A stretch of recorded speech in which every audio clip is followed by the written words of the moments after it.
I would like to introduce to you the Prime Minister of the United Kingdom, Theresa May.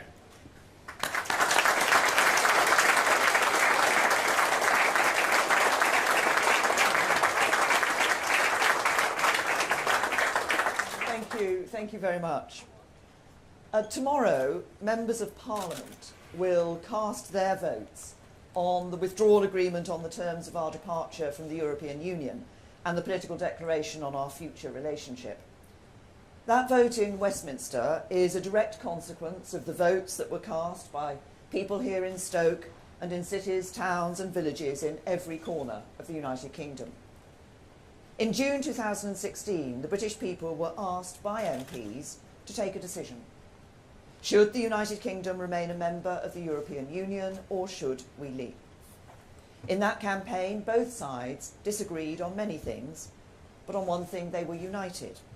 What the British people decided, the politicians would implement. In the run-up to the vote, the government sent a leaflet to every household making the case for Remain.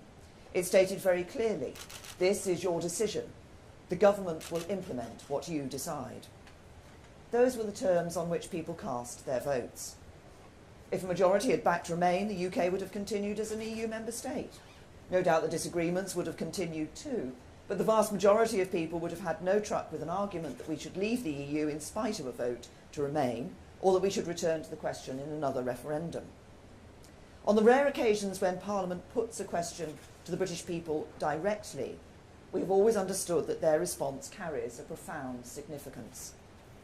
When the people of Wales voted by a margin of 0.3% on a turnout of just over 50% to endorse the creation of the Welsh Assembly, that result was accepted by Parliament. Indeed, we've never had a referendum in the United Kingdom that we've not honoured the result of. Parliament understood this fact when it voted overwhelmingly to trigger Article 50. And both major parties did so too when they stood on election manifestos in 2017 that pledged to honour the result of the referendum. Yet as we've seen over the last few weeks, there are some in Westminster who would wish to delay or even stop Brexit and who will use every device available to them to do so. I asked them to consider the consequences of their actions on the faith of the British people in our democracy. The House of Commons did not say to the people of Scotland or Wales that despite voting in favour of a devolved legislature, Parliament knew better and would overrule them, or else force them to vote again. What if we found ourselves in a situation where Parliament tried to take the UK out of the EU in opposition to a Remain vote? People's faith in the democratic process and their politicians would suffer catastrophic harm. We all have a duty to implement the result of the referendum. Ever since I reached an agreement with the EU on a withdrawal agreement and declaration on our future relationship, I've argued that the consequences of Parliament rejecting it would be grave uncertainty, potentially leading to one of two outcomes. Either a no-deal Brexit that would cause turbulence for our economy, create barriers to security cooperation and disrupt people's daily lives, or the risk of no Brexit at all, for the first time in our history failing to implement the outcome of a statutory referendum and letting the British people down. These alternatives both remain in play if the deal is rejected. There are differing views on the threat that a no-deal exit poses. I've always believed that while we could ultimately make a success of no deal, it would cause significant disruption in the short term, and it would be far better to leave with a good deal. Others in the House of Commons take a different view and regard no deal as the ultimate threat to be avoided at all costs. To those people I say this: the only ways to guarantee we do not leave without a deal are to abandon Brexit, betraying the vote of the British people, or to leave with a deal, and the only deal on the table is the one MPs will vote on tomorrow night. You can take no deal off the table by voting for that deal. And if no deal is as bad as you believe it is, it will be the height of recklessness to do anything else. But while no deal remains a serious risk, having observed events at Westminster over the last 7 days, it's now my judgment that the more likely outcome is a paralysis in Parliament that risks there being no Brexit. that makes it even more important that MPs consider very carefully how they will vote tomorrow night. As I've said many times, the deal we have agreed is worthy of support for what it achieves for the British people. Immigration policy back in the hands of people you elect, so we can build a system based around the skills people have to offer this country, not where they come from, and bring the overall numbers down. Sovereign control of our borders. Decisions about how to spend the money you pay in taxes back under the control of people you elect, so we can spend the vast annual sums we send to Brussels as we choose on priorities like our long-term plan for the NHS. Sovereign control of our money. UK laws, not EU laws, governing this country, so the people you elect decide what the law of the land in our country is. Sovereign control of our laws. Out of the common agricultural policy, with our farmers supported by schemes we design to suit our own needs. Out of the common fisheries policy, so we decide who fishes in our waters and we can rebuild our fishing fleets for the future. Retaking our seat at the World Trade Organization, so we can strike trade deals around the world that work for British businesses and consumers. The rights of valued EU citizens here guaranteed, and reciprocal guarantees for UK citizens across Europe. The partnerships between our police forces and security services that protect us every day from threats that know no borders, sustained. An implementation period that ensures our departure from the EU is smooth and orderly, protecting your jobs. And yes, a guarantee that the people of Northern Ireland can carry on living their lives just as they do now, whatever the future holds. These are valuable prizes. The deal honours the vote in the referendum by translating the people's instruction into a detailed and practical plan for a better future. No one else has put forward an alternative which does this. Compare that outcome to the alternatives of no deal or no Brexit. With no deal, we would have no implementation period, no security cooperation, no guarantees for UK citizens overseas, no certainty for businesses and workers here in Stoke and across the UK, and changes to everyday life in Northern Ireland that would put the future of our union at risk. And with no Brexit, as I've said, we would risk a subversion of the democratic process. We will be sending a message from Westminster to communities like Stoke that your voices do not count. The way to close off both of these potential avenues of uncertainty is clear. It is for MPs to back the deal the government has negotiated and move our country forward into the bright future that awaits us. I've always believed that there is a majority in the House of Commons for a smooth and orderly exit delivered by means of withdrawal agreement, and that's why the government tabled the motion for the meaningful vote last month.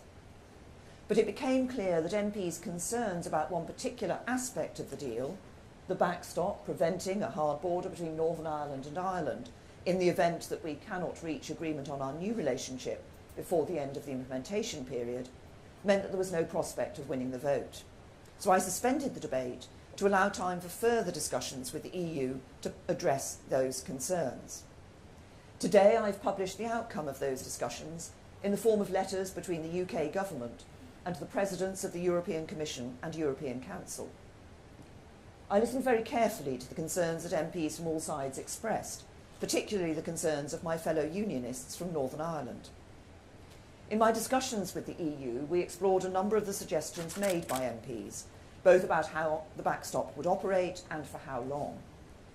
The EU have said throughout that they would not renegotiate the withdrawal agreement or reopen its text for alteration, and that remained the case throughout my discussions at the December European Council and since.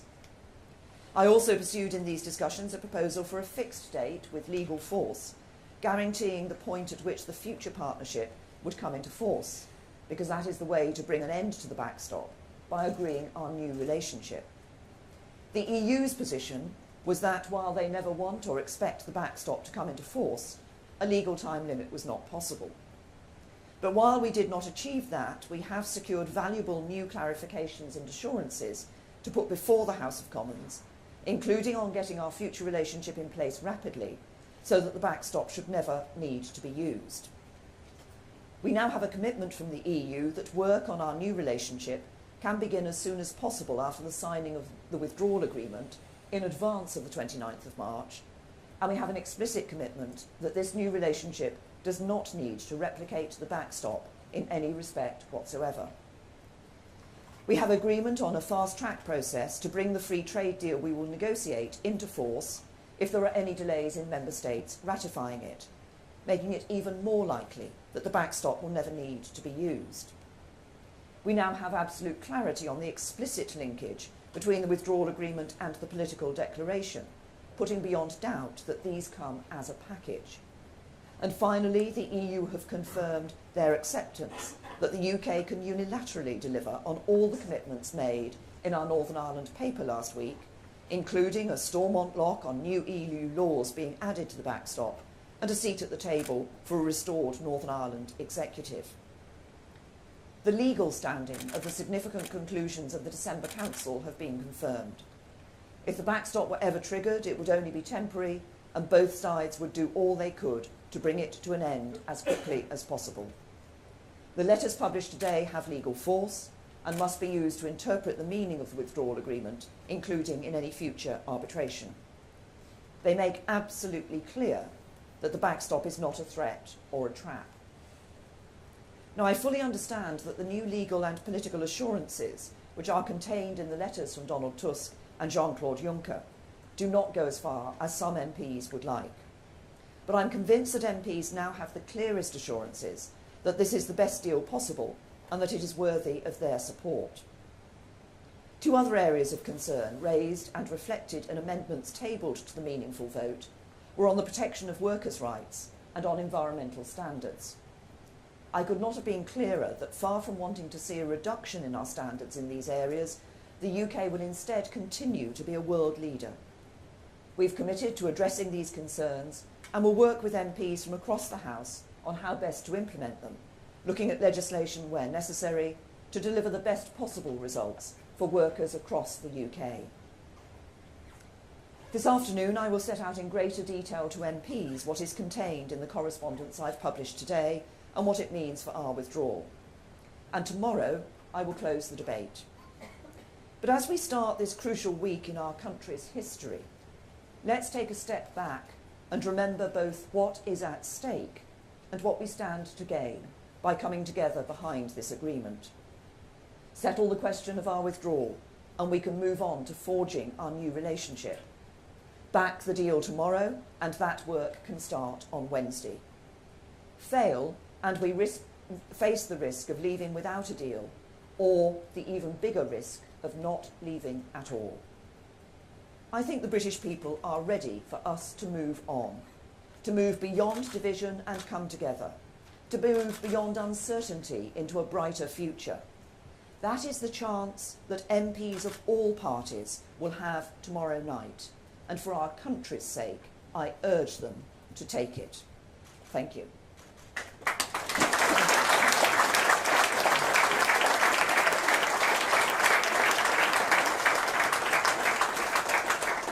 I'll take a few questions from the media. Laura, you may go first. Thank you, Prime Minister. BBC News. You seem extremely eager to move on. You say this is a good deal, but you know the majority of your colleagues simply disagree with you. At this late stage, do you really think you have a chance of changing their minds? Well, I've been speaking to MPs over the weekend. I'll be back in Parliament today. I'll obviously, as I said, be making a statement, but I'll also be speaking to colleagues today and indeed tomorrow. And obviously we'll be speaking when I close the debate tomorrow. And I have seen MPs, when I've spoken to them, who are now, who recognise the importance of the decision that is being taken and saying that they will support the deal, whereas perhaps in the past they had some doubts about it.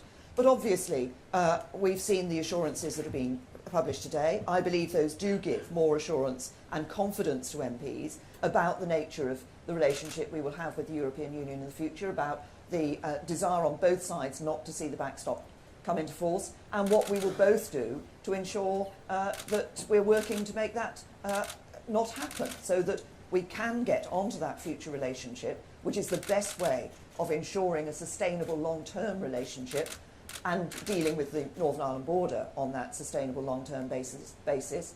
And the commitments expressed today show commitment on both sides to get on and do that. Paul. Paul Rand, ITV News. Prime Minister, you've had 2 years to reach out to MPs. You've got 2 days left and virtually nothing to offer them. Why shouldn't Parliament wrestle control of Brexit from you?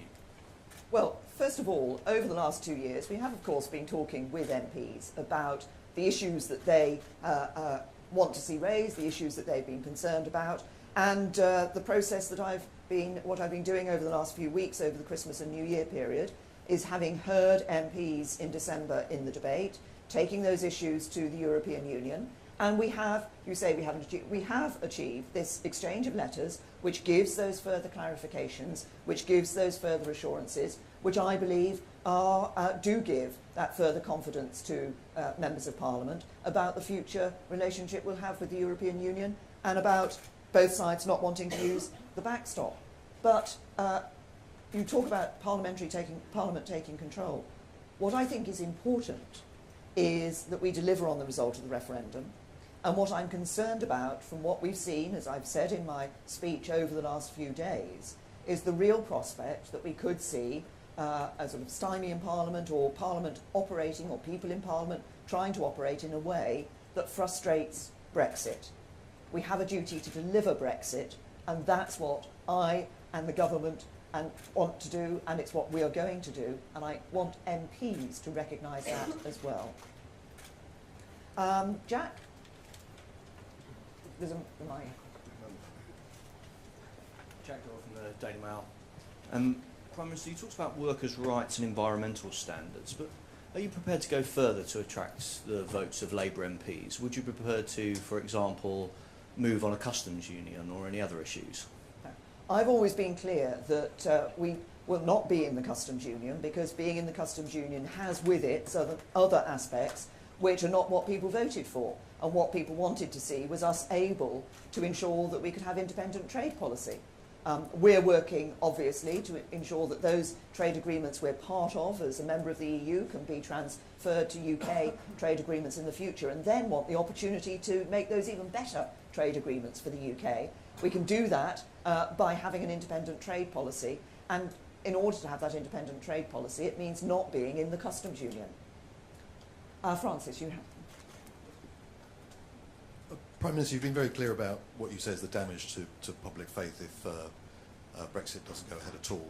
Which has most democratic legitimacy, a Brexit deal imposed on you by Parliament, or a no-deal Brexit that wasn't on the ballot paper? Well, first of all, for those who don't want to see no deal, as I've said, then they have to agree a deal. You talked about a Brexit deal imposed on by Parliament. Actually, I think if you look at what's been said across Parliament, nobody has yet come up with an alternative Brexit deal that is negotiable, and that actually, nobody has come up with an alternative Brexit deal that is negotiable and that delivers on the result of the referendum. And that's what we must remember. This is not just about negotiating a deal, it's about negotiating a deal that delivers on the result of the referendum, taking back control of money, laws and borders, but also ensures that we do it in a way that maintains jobs, maintains security, protects jobs and security, and protects our union, and that's what the deal does. Did I see Nick from Sky? Good morning, Prime Minister. Nick Martin from Sky News. I just want to add to a question that was mentioned earlier, and it'll perhaps understand where you are in your own mind right now as you stand here. Do you believe that you can get this through tomorrow? I'm sure you hope you will, but do you actually think you will? Well, I'm working to ensure that we get members of Parliament voting for the deal tomorrow. I believe it is important that we deliver on this result, that we don't see a situation where there's a risk that Parliament tries to frustrate Brexit. I think over the last few days we've seen that risk increasing. I want to ensure that we deliver on the referendum, that we leave the European Union, and I want to do it on the basis of a good deal that protects people's jobs, protects our security and protects our union. Jess. Prime Minister, the EU are offering an extension of Article 50 potentially until July. Do you categorically rule that out? I don't think, look, we're leaving on the 29th of March. I've been clear that I don't believe we should be extending Article 50, and I don't believe we should be having the second referendum. We have that instruction, we have it from the British people to leave. I believe it's our duty to deliver on that. I want to do it in a way that is smooth, that is orderly, as I've just said, protects jobs and security and protects our union. And now one last question I'll take from Philip Corrigan from the Stoke Sentinel. Phil Corrigan, Stoke Sentinel. You say it's important that people in Stoke-on-Trent feel that they're not being ignored, but it seems that most of the people that are in favour of Brexit don't feel that what you're offering is Brexit. And obviously the people that are opposed to Brexit don't support your deal either. So who exactly are you doing this for? Well, the people of Stoke, the people here in Stoke, I think, voted nearly 70% to leave the European Union, and that's what we're delivering, and what I and my government will be delivering. And it's, I think, for many people when they voted, obviously people had a number of different reasons why they voted. I think there were some key things that were crucial. I think bringing an end to free movement, so we took control of our borders, was one of them. I think bringing an end to the jurisdiction of the European Court of Justice, so we took back control of our laws, was another. The deal delivers on both of those. It also delivers on taking back control of our money by not continuing to send vast annual sums of money to the EU every year. And it delivers an independent trade policy and gets us out of some of the policies people have been concerned about, the common agricultural policy and the common fisheries policy. I think those were the things that were of concern to people when they were voting. And they wanted us to be able to have our independent trade policy and make decisions about who comes to our country for ourselves, for example. And that's exactly what the deal delivers. So I believe it delivers on the result of the referendum. It delivers Brexit. But in doing that, it would protect jobs, security and our union. Thank you.